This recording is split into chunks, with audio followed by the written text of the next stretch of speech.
Ang hirap pala mag-low voice, no? Yun talagang high pitch ka all of your life. Tapos bigla kang, hello, kumusta ka na?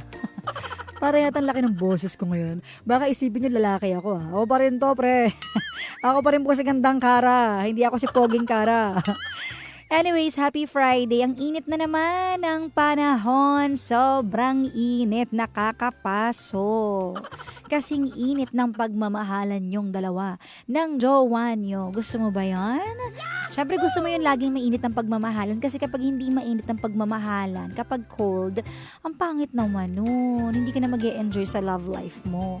At alam ko maraming mag-jowa dyan na hindi na happy sa love life pero nagsistay.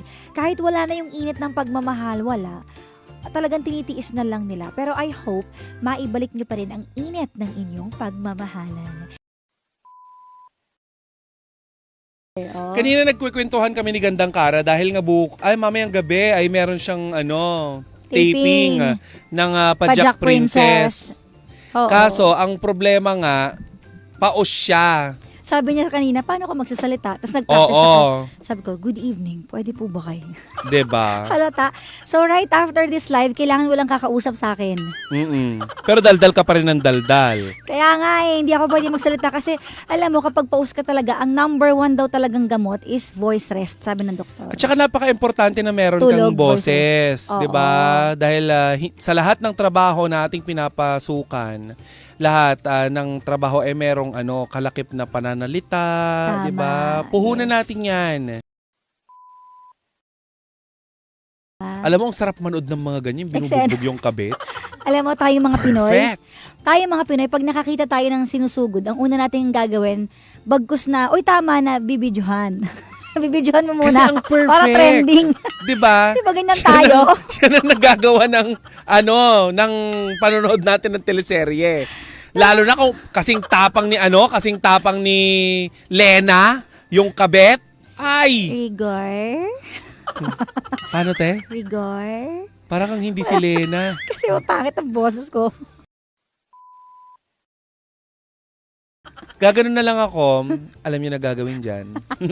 Simulan nyo na. Oo. Teleserye. Oo, Diba? tapos gaganon lang ako sa mata ko. As close I-focus up. mo direct. Yan. Focus, Sige, diba? sige. Alam niyo nang gagawin dyan. Tagal. Ano po bang gagawin Ang tagal, wag na. Wag na. Layo niyo yan. Ako kunyari, yung inutusan mo. Oo. Tirahin na ba natin to? Ako muna tirahin mo. Mama, ano nga? Seryoso. Ba't ganyan ang boses mo? Para kang Nasa dabber. phone na kasi ako. Ano? Tapos Ang alam na ko, ba? kriminal ka, hindi ka sakitin.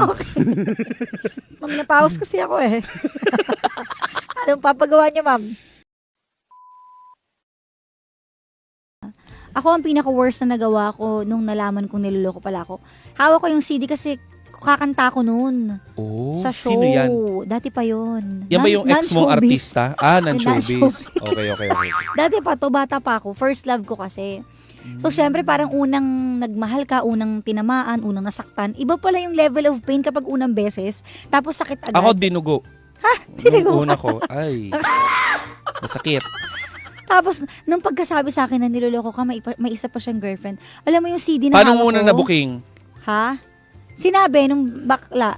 Ito nung talaga kasama niya. si Gandang Kara. Bakit? Naniniwala talaga sa mga sabi-sabi. Imagine. Trusted mo ba yung bakla na yon? Hindi. Pero naniwala ka. Paano mo nagsisinungaling yon? Imagine hindi ko naman close it, pero kinuwento sa akin. Oh. Sila yung close. Tapos, nung nilaglag sa akin, hawak ko yung CD, alam mo, nalapirot ko siya. Isa sobrang galit ko. Sabi ko, shucks, ngayon ko lang naramdaman tong gantong klaseng sakit. Ginanon ko yung CD.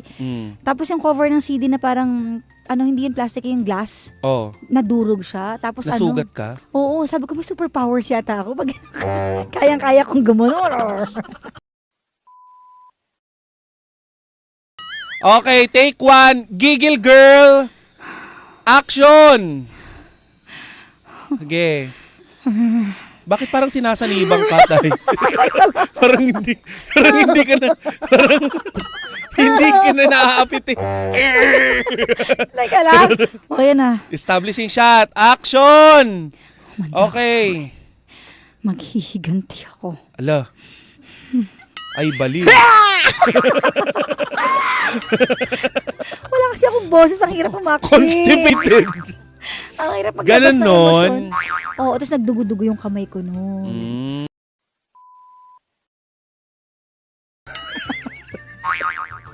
Kaloka.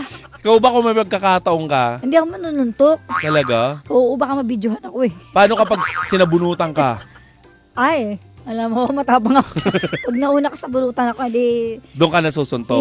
kakalbuhin ko pa. Ala. Oo, mabigat pa naman kamay ko. Oo. Dalawang kamay, ganon. May CD ka ulit.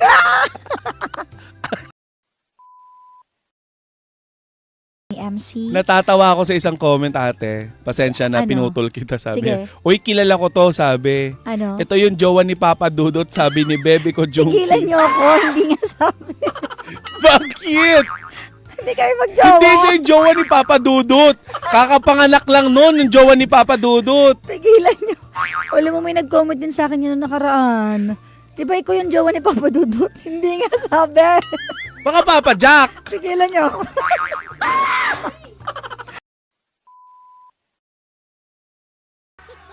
Yan ang ating programa ngayon. Wala po si Gandang Kara ngayon, Friday ngayon mga pang... Wala siya. Nasa ano po siya ngayon? Nag-taping po siya. Kinuha po siya sa Viva Max. Charot lang. Gaganap siyang lampshade doon. Ewan ko ba? Eh, meron po siyang errands ngayon, kaya kaninang tanghali po siya omere. Di ba, babawi tayo next week, ha? Bahay po namin, ang family, mother ko, gano'n. One day nag-PM siya, sabi niya, pwede ba akong tulungan? Pwede mo ba akong tulungan? Oo, sabi niya gano'n. Ano daw papatulong niya? Tapos yun, kinabahan ako, tapos sinabi ko, sige, ano ba yun? Ano bang pwede kong matulong? Pwede mo ba akong tulungan kung paano kita makalimutan? Parang gano'n. Oh, parang tanga. Parang- Di- Di ba? Parang, Ikaw yung tinanong niya. Gusto ko ba na lalaking hindi ka kayang i-assure kung mahal ka o hindi? Kasi ako naniniwala ako na generally, no, halos lahat ng babae, not all but halos lahat, no, ng babae, kumbaga, kasama sa requirement niya yung assurance eh.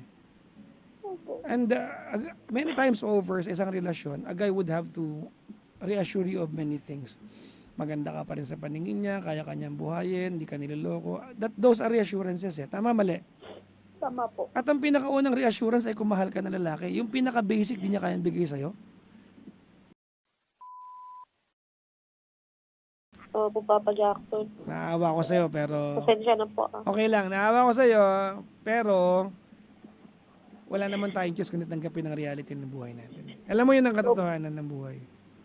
Kahit sa anong aspeto, hindi lang sa